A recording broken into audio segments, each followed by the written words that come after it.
बिस्मिल्लाहिर्रहमानिर्रहीम। मेरे इंतहाई काबिल एहतराम नाज़रीन, हफीज़ुल्लाह न्याज़ी अपने यूट्यूब चैनल सफ़र के साथ आपके सामने हाज़िर है। इस ख्वाहिश के साथ कि आप इस चैनल को ना सिर्फ ख़ुद सब्सक्राइब करेंगे बल्कि इसको आगे बढ़ाने के लिए मेरे मुब्दू मुआवन बनेंगे। एक ही बात है जो हर दफ़ा दोहराऊँगा कि ये चैनल जो है ये आम होगा तो हमारा पैगाम जो है वो भी आम हो सकेगा।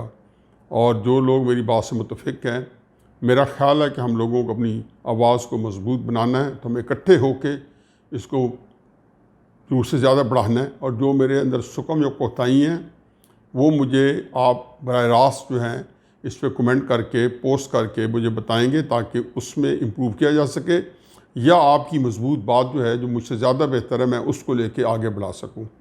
मैं आपका इंतहाई शुक्रगुज़ार रहूँगा। एक दो दिन मुझे ख़ुद नहीं पता कि पाकिस्तान की सियासत पे क्या क्या बीती है, और जो एक्सपेक्टेड भौंचाल थे वो हो चुके, जिन्होंने जिस होनी ने होना था वो बीत चुकी है। मेरी फैमिली में एक डेथ हो गई थी और एक दो दिन मैं उसकी वजह से बिल्कुल ख़बरों से और हर चीज़ से गैर मुताल्लिक़ रहा और मुझे नहीं पता चला। बारह इसके बावजूद बड़ा मेरी एक अच्छा मौका था, खुशगवार मौका था कि शहबाज शरीफ साहब की कल गिरफ़्तारी के बाद मरीम नवाज़ साहबा की जो प्रेस कॉन्फ्रेंस है वो मैं पूरी तरह सुन चुका हूँ। मैं हमेशा से खुदा गवाह है कि ये बात बिल्कुल मैं मेरिट पे करता हूँ। मैं जब बज़ाहिर मुस्लिम नून के बारे में रवैया इंतहाई मौदाना था और बड़ा मुख्तलिफ था, तो मरीम नवाज़ के बारे में मैं हमेशा कहता था कि ये सियासत में मुस्लिम नून के लिए बहुत बड़ा एहसास साबित होंगी। फिर जब पहली दफ़ा उन्होंने वाइट हाउस में एक कोई ओबामा की बीवी मिशेल ओबामा के इन्विटेशन पे वहाँ एक स्पीच की थी, तो मैंने कॉलम लिखा था कि शरीफ ख़ानदान को सियासतदान तो मिले थे लेकिन बोलने वाला और फहम फरासत की इस बोहतात के साथ ये शायद मरीम नवाज़ एक पहली शख्सियत है और एक खूबसूरत इजाफ़ा है, क्योंकि उनको उनके बात करने का अंदाज़, मीडिया को हैंडल करने का अंदाज़, फिर उनकी गुफ्तगू के अंदर जो दलील है वो बहरहाल जो उनके साथ लोग हैं, जो उनके चाहने वाले हैं या उनको मानने वाले हैं, उसके लिए बहुत मुअस्सर है। बाकी जो लोग मुत्तफ़िक नहीं है, ज़ाहिर है उनकी राय मुख्तलिफ है और वो उससे इख्तिलाफ़ भी करेंगे और वो इस चीज़ को बिल्कुल तस्लीम भी नहीं करेंगे। जैसे कि मुस्लिम लीग के लोग जो हैं वो अपनी मुखालिफ जमातों के लिए उनके लिए कोई स्पेस नहीं है। तो आज मुझे बहरहाल शहबाज शरीफ साहब की गिरफ़्तारी के ऊपर, क्योंकि मेरे नज़दीक इसके बहुत दूररस नताइज निकलने हैं, मैं बिल्कुल ये आपको हतमी बात कह रहा हूँ और ये बात मेरी नोट कर लें कि ये गिरफ़्तारी जो है ये रियासत के लिए इंतहाई मुहलक साबित होगी। रियासत के इस्तेहकाम को ये जो है उसमें दरारें डालेगी। ये क्यों होता है, इसमें थोड़ी सी मुख्तसर रोशनी ज़रूर डालूँगा ताकि मेरे जो नाज़रीन हैं वो मेरे साथ जो है ज़हनी तौर पे इस सफ़र में शरीक कार रहें। नवाज़ शरीफ साहब की तकरीर हुई तो मैंने पहले दिन कहा कि ये तकरीर जो है ये आगाज़ है। ये वो जो जब एक आतिश फशा पहाड़ फटता है उससे पहले थोड़ा सा लावा उबलता है, कुछ गैसेस निकलती हैं, तो फिर लोग जो साइंसदान तयन करते हैं कि ये 6 महीने, साल, 2 साल, 5 साल बाद, महीने बाद, हफ्ते बाद ये फटेगा, और उनकी कैलकुलेशन मोरस इतनी होती है। तो मेरा ख्याल है कि वो सिर्फ गैसेस निकली हैं आतिश फशा पहाड़ से, एक लावा हल्का से निकल के बहा है, लेकिन उसका असर जो है मुस्लिम नून के जमा वर्कर्स को अपबीट कर गया है, अपचार्ज कर गया, अपोजिशन के अंदर एक जोश व खरोश डाल गया है। उससे ज़्यादा वो मुखालफीन को सरासीमगा कर गया है। उनको मैंने देखा कि जो रिएक्शन था उसमें सिर्फ सवालनामा था। तो ये जो सवालनामे हर बंदा जो है बिल्कुल जिसको कहना चाहिए कि सवालनामे पेश कर रहा है, तो बेहतर था कि नवाज शरीफ साहब के सवालनामे के जवाब पहले दे दिए जाते, उन्हें बातें की। और मैं पहली दफ़ा ही पहले दिन ही कहा था, और ये मेरा इनफैक्ट मैं ये कहूँ कि यूट्यूब चैनल करने का आगाज़ का दिन भी वही था, उनकी तकरीर वाला, तो बहुत सारे मसाइल हल हो जाते। बहुत सारी चीज़ें अगर उनके नज़दीक उन्होंने गलत कही हैं तो बता दिया जाता। जब उन्होंने बहुत सारी बातें अगर उन्होंने सही कही हैं तो उसका जवाब आ जाता। ये नहीं हुआ, बल्कि उन्होंने कहा ये तो मुलाकातें करके उनके लिए रिलीफ मांग रहे थे। अब ये एक ऐसी चीज़ थी कि जो बज़ाहिर बहुत बड़ा पैक्ट होती, 3-4 दिन इनके बारे में पहले सोशल मीडिया पे कैंपेन चलाई गई, क्योंकि सोशल मीडिया इतना मौसर है कि अब मेन स्ट्रीम मीडिया जो है वो सानी हैसियत रख गया है। जिस तरह प्रिंट मीडिया जो है वो कहीं बहुत पीछे चला गया है, इसी तरीके से Aahista Aahista main stream media जो है, क्योंकि मेन स्ट्रीम मीडिया जो है वो कासिर है हकीकत सामने लाने में, सोशल मीडिया जो है वो इसमें बेबाक है। तो चुनांचे सोशल मीडिया पे जैसे जैसे आता गया, ये उसको जो है इन्होंने सोचा कि ये तो हमारा दौर लग गया है। मुस्लिम लीग के कारकुन और वर्कर्स हुए, मेरे नज़दीक लीडरों की कोई अहमियत नहीं होती, मेरे नज़दीक होता है जो वोटर सपोर्टर होता है, अगर वो डिमोरलाइज हो जाए तो मुझे तशवीश पड़ जाती है। हर पार्टी को अपने वर्कर्स और सपोर्टर की रखवाली करनी चाहिए। तो वो बेचारे थोड़ा सा डिमोरलाइज हो रहे थे कि अचानक जो है साथ ही मुलाकातों की जब वजाहतें आनी शुरू हुई तो ये हुआ कि जैसे होना था, 1 मुलाकात, 2 मुलाकात, 3 मुलाकात, फिर अब्दुल गफूर हैदरी साहब का अपने तौर पे जो उसके जवाब में आया फजल रहमान साहब को जब उन्होंने दरमियान में इन्वॉल्व किया, तो हथियार इस तरह डाले कि सरेआम उनको कहना पड़ा, जो फ़ौज के नाम नहाद तर्जमान हैं शेख रशीद साहब, और जिन्होंने मेरा ख्याल है कि अल्लाह ताला हर एक को ऐसे ही दोस्त दे, तो अल्हम्दुलिल्लाह दुश्मन जो है उसको बहुत कम कार्रवाई करनी पड़ेगी। इन पे जो बीत रही है इमरान खान साहब पे या हमारी इस्टेब्लिशमेंट पे या इनके साथ चलने वालों पे, ये दोस्तों की वजह से बीत रही है। अभी तक अपोजिशन ने पिछले 3 साल में 2.5 साल में कोई अनहोनी नहीं की, से पहली दफ़ा हुई है कि वो डट के उन्होंने पिछले 1.5-2 महीने में जो कि मुख्तलिफ मौक़ों पर मुख्तलिफ अंदाज में मरीम नवाज साहबा को बयानियाँ दे रहे थे, नवाज शरीफ साहब दे रहे थे, कभी फजल रहमान साहब दे रहे थे, कभी कभी बिलावल साहब मुँह का जायका बदलने के लिए दे रहे थे। अब उसके अंदर एक इज्तिमाइयत आई है और वो बिल्कुल भरपूर बयानियाँ जो है एक खमांगी के साथ आए। अब शेख रशीद साहब भाग गए, और भागनी था, लेकिन अब इन मुलाकातों के बारे में इससे एक अच्छा किया कि आज हम वो गुफ्तगू कर रहे हैं। यूट्यूब चैनल के पहले दिन भी मैंने एहतियात से करनी की, और उससे पहले तो शायद मैं कभी कर ही ना पाता, चाहे यूट्यूब चैनल या मेन स्ट्रीम मीडिया चैनल, क्योंकि मैं लोगों का गवाह होते देख रहा हूँ, मैं लोगों को कत्ल होते देख रहा हूँ, मैं लोगों की इज़्ज़तें पामाल होते देख रहा हूँ। मैं हर एक को मीर शकील रहमान साहब जेल में पड़े, मैं उनको देख रहा हूँ कि किस वजह से जेल में पड़े हैं, कोई वजह बताने की ज़रूरत नहीं है। ये रियासत पाकिस्तान है, और ये हमेशा जब आपका एक इज्तिमा जो होता है, आप मुतलकुल इनान बनते हैं, आप ऑल माइटी बनते हैं, अल्लाह की सिफ़तें हैं। जब ये आप अपने अंदर महसूस करते हैं कि जैसे फ़िरौन ने की थी, तो आप ये काम करते हैं, और फिर अंजाम वही होता है जो फ़िरौन को हो चुका है। और ये आपसे पहले भी कई लोग थे जिनको अपने खुदा होने का इतना ही यकीन था। यह भी जालिम का बड़ा खूबसूरत शेर है कि उनको भी अपने खुदा होने का इतना ही यकीन था, और उनका जो हशर है वो सामने लिखा, लेकिन तारीख़ का एक सबक यह है कि उससे कोई सबक नहीं सीखता। चुनांचे उस नवाज शरीफ साहब की तकरीर के बाद ये उसके सामने उसको एंडोर्स किया। शहबाज शरीफ साहब, जिनसे गिरफ्तारी से एक दिन पहले उनकी मोहब्बत है, कि सारी मुस्लिम लीग के लीडर्स ने लाहौर के 10, 12, 14, 15 बड़े सीनियर जर्नलिस्ट को जब बुलाया, मीडिया के लोगों को बुलाया, तो मुझे भी साथ वहाँ मौका मिला। तो वहाँ पे मैंने उनको कहा था, मैंने कहा जी, मैं अपने प्रोग्राम में बताया शहबाज साहब कि आपने जो काम किया है मुफाहमत का, मेरे नज़दीक मैं इसको मुखालिफ था, लेकिन एंडोर्स करता हूँ, ताकि ये साइकिल पूरा होना चाहिए और किसी को ये गिला नहीं करना चाहिए कि नवाज शरीफ साहब जो थे चूँकि मुखासमत रखते थे इसलिए इस अंजाम को पहुँचे। हालांकि मैं उन्हें बताता रहता हूँ कि जुनेजो साहब ने कोई मुखासमत नहीं रखी थी। ज़फ़रुल्लाह जमाली अपने हाथ से उठाया तो उसके लिए उन्होंने वो मुकद्दस काम किया था कि पीपल्स पार्टी के 12-13 बंदों को फाइलें दिखा के साथ शामिल किया था। यही नैब की फ़ाइलें, यही अरशद मलिक वाली फ़ाइलें, यही उनकी ज़ाती ज़िंदगी की फ़ाइलें, जो कि जावेद इकबाल साहब की आपने उनका जो अपना जो जब आपने नूरे बसीरत आम किया था जावेद इकबाल साहब के सामने वज़ीर आज़म ने, वज़ीर आज़म हाउस से, ये वो फाइलें थी। तो चुनाचे कोई इसके बारे में कोई दूसरी कोई ऐसी राय नहीं थी। जब शहबाज शरीफ साहब से मुलाकात हुई तो मैंने उन्हें कहा जी आपने अच्छा किया है कि इस साइकिल को पूरा कर लिया, आप आगे चलें।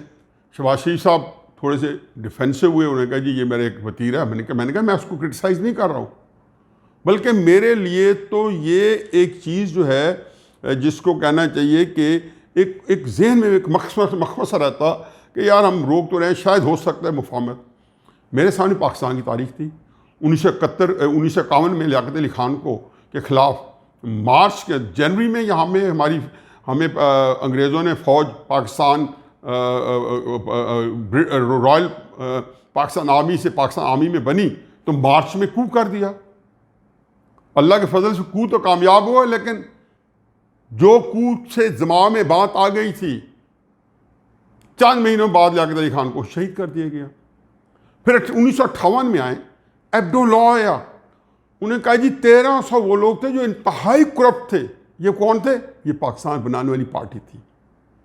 उनको उन्होंने 10 साल के लिए सियासत शजर ममनुआ करा दिया, जुबानबंदी कर दी। ये पहला काम हमारे जब कोई जनरल आते हैं, पहला काम ये करते हैं कि वो जुबानबंदी करते हैं, फिर नस्बंदी करते हैं, फिर कत्ल भी कर देते हैं, फांसियाँ भी लग जाती हैं। हमारे सामने हो चुका है ये।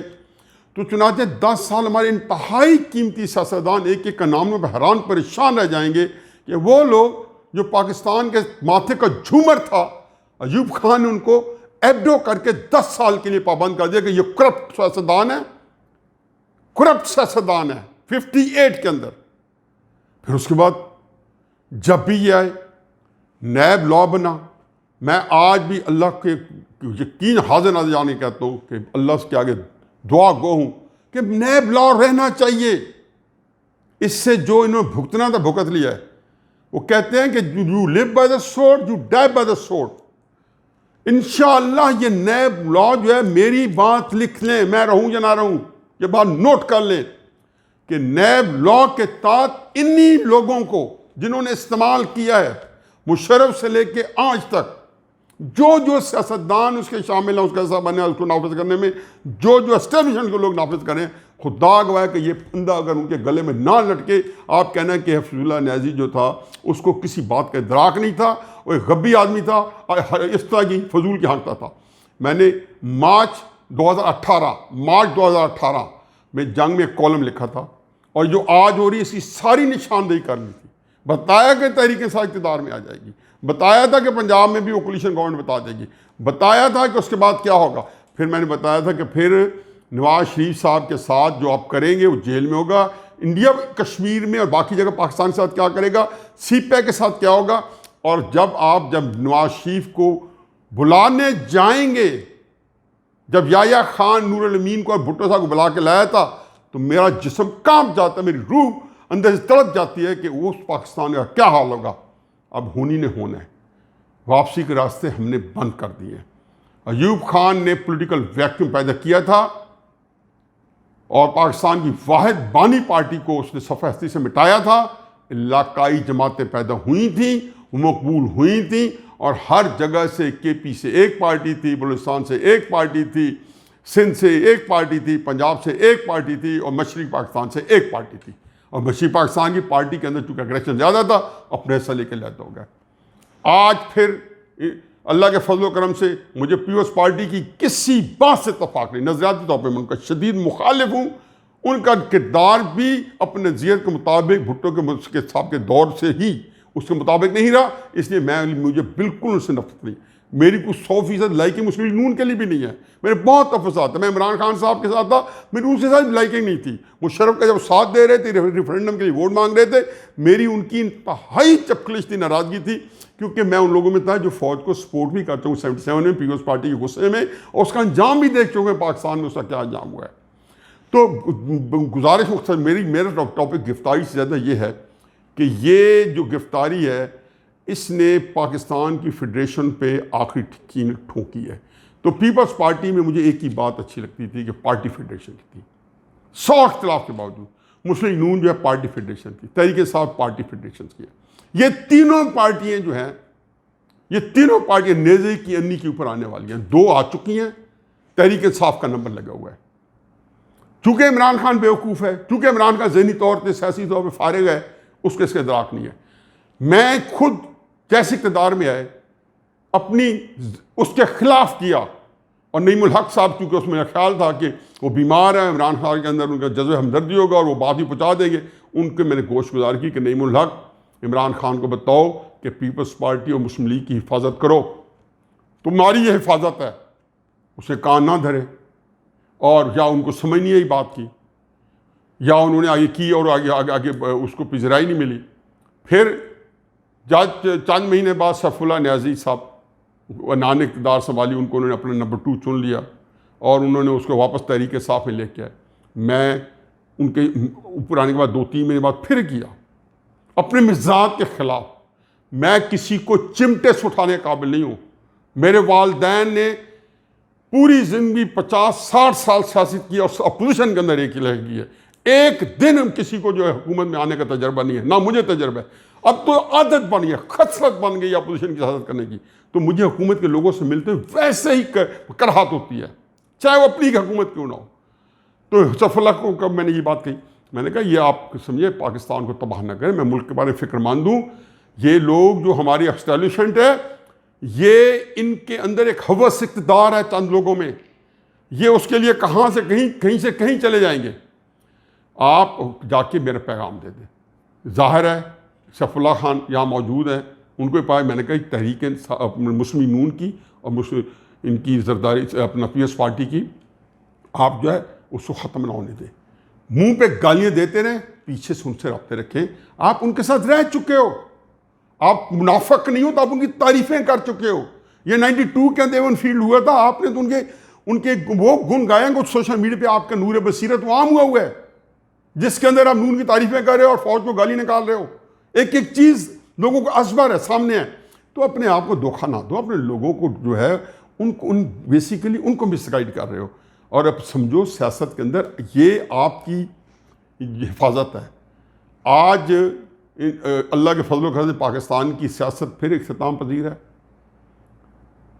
जो पख्तून तहफ़्फ़ुज़ मूवमेंट है, ये क्या नाम है उसका, PTM है, एक छोटा सा एक वो कहते हैं ना, वो एक चावल का एक दाना है, एक छोटे वज़ीरिस्तान के अंदर 2 सीटों के अंदर। ये आपके लिए एक टेस्ट केस था। 4-5 साल से आपने देखा कि वो कौन से नारे पब्लिक में लेके आए। क्या ये नारे मुझे पसंद है, आपको पसंद है? वो आम हुए। फिर जब मुस्लिम लीग को आपने दीवार से लगाया, तो मैं कितने दफ़ा टीवी के पे कह चुका हूँ कि मुस्लिम लीग का जो वर्कर सपोर्ट है, मैं लीडर्स की बात नहीं करता हूँ। लीडर को आप ढूंढ लेंगे, मुझे ढूंढ लेंगे, किसी को ढूंढ लेंगे, किसी साहबी को ढूंढ लेंगे, मीर से मीर की रोमान साहब से हर वो काम बात मनवा रहे हैं जो बेचारी सारी ज़िंदगी ना करते। चुनाचे अब सूरत हाल ये है कि उससे क्या हुआ कि अब अगर ये पार्टियाँ जिस तरह तहस नहस शिकार हैं, जिस तरीके से आप इनको पल्वराइज कर रहे हैं, जिस तरीके से आप इनको बिल्कुल इनका आटा बना के बाहर भेज रहे हैं, ये ख़त्म हो गई। तहरीक इंसाफ खुद बहुत ख़त्म हो जाएगी, तो पाकिस्तान का क्या बनेगा। मैं ये हकीकत बता रहा हूँ कि मरियम नवाज़, मैं आपका शुक्रगुजार हूँ कि आप बाहर निकली हैं। आप ये बयानिया, आपका बयानिया ये भी इदारों के हक़ में है और ये भी पाकिस्तान की सियासत के हक़ में है, क्योंकि जब तक आप किसी को मेरिट पे आसूदगी नहीं देंगे, मुस्लिम लीग कानून का वर्कर सपोर्टर जो है, चाहे मियाँ वाली के दूर दराज के इलाके में बैठा है या लाहौर के किसी पौश इलाके में बैठा है, उसकी राय मौजूदा हुकूमत से ज़्यादा इदारों के ख़िलाफ़ है। और ये है लम्हा फ़िक्रिया, ये सोचने की बात है। मैं तारीख़ का इदराक रखता हूँ, तारीख़ का तालिब इल्म हूँ। मैं हुकूमतों के जोड़ तोड़ की हज़ारों साल इंसानी तारीख़ जानता हूँ। जो लोग इक़्तिदार के नशे में आते हैं, उनके सोचने समझने की ये खाना जो है, अल्लाह ताला उनसे पहले छीन लेता है। उसके बाद वो इस बारे में सोचने पर तैयार नहीं है। अभी उन्होंने अपने आप को इस्टेब्लिश करना है। फिर आपकी जितनी एक्सटेंशंस हैं, इमरान खान का जो इक़्तिदार है, वो जिस के मरहून खातिर है, वो रियासत पाकिस्तान के मुफादात के मुताबिक नहीं है। और वो अब पूरा कंट्रोल में है और रियासत पाकिस्तान से हर वो काम करवा रहे हैं जो कि हमारे लिए सुहाने रू है। चाहे वो गिलगित बल्तिस्तान सूबा है, चाहे इमरान खान साहब का एक बयान है कि जी अफ़गानिस्तान से फ़ौजें नहीं निकलनी चाहिए, और वहाँ रहना चाहिए फ़ौजों को। ये क्या हो रहा है? अब सूरत हाल ये है कि नवाज शरीफ साहब जो हैं, मैं अब फिर कह रहा हूँ और बिल्कुल इस पर तवज्जो ना दें जो कि लोग इसको सुनने पर तैयार नहीं हैं, कि इस वक्त पाकिस्तान की सियासत में इतनी मजबूत सियासत मैंने किसी के पास नहीं देखी। ये सियासत ना किसी जेलों की पाबंद होती है, ना इनकी पाँव में जंजीरें इनका कुछ बिगाड़ सकती हैं, ना इनको कत्ल करवा के आप कुछ कर सकते हैं। ये तो ज़रूर हो सकता है कि इसका जो रिएक्शन है वो रियासत पाकिस्तान को ऐसा नुकसान पहुंचाएगा कि 1971 के बाद भी आज तक, वो कहते हैं ना रुस्वा ज़ैदी, किसके हाथ पे लहू तलाश करूं, तो आज तक हमें नहीं पता कि हमारा लहू जो है मशी पाकिस्तान का वो किसके हाथ पे है। उसके बाद भी जो लोग मुलव्वस हैं वो तो अपने अंजाम को पहुंचेंगे और उनकी कब्रों पे आतिशशानी हो रही होगी, लेकिन अल्लाह के फजल व करम से जो हमें अल्लाह के खैर करे, करम करे, मेरे मुंह में खाक, रियासत को नुकसान जो कि writing is on the wall, क्योंकि अब रास्ते बंद हैं। शहबाज शरीफ की तहरीक के बाद अब देखें कि मैं 3-4 बातों की दुआ करता हूँ, आप काजी फैज़ ईसा को निकालें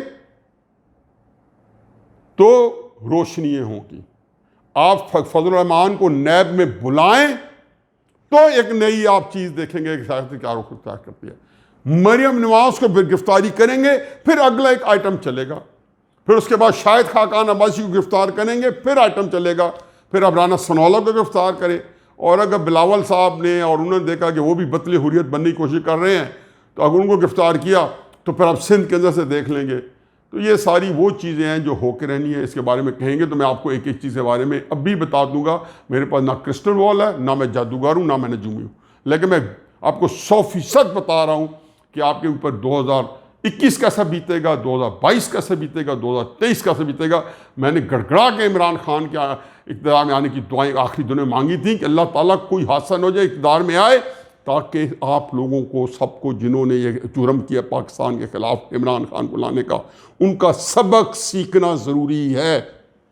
और अल्हम्दुलिल्लाह बहुत जल्दी देख रहा हूँ कि वो सबक वह शुरू हो चुका है।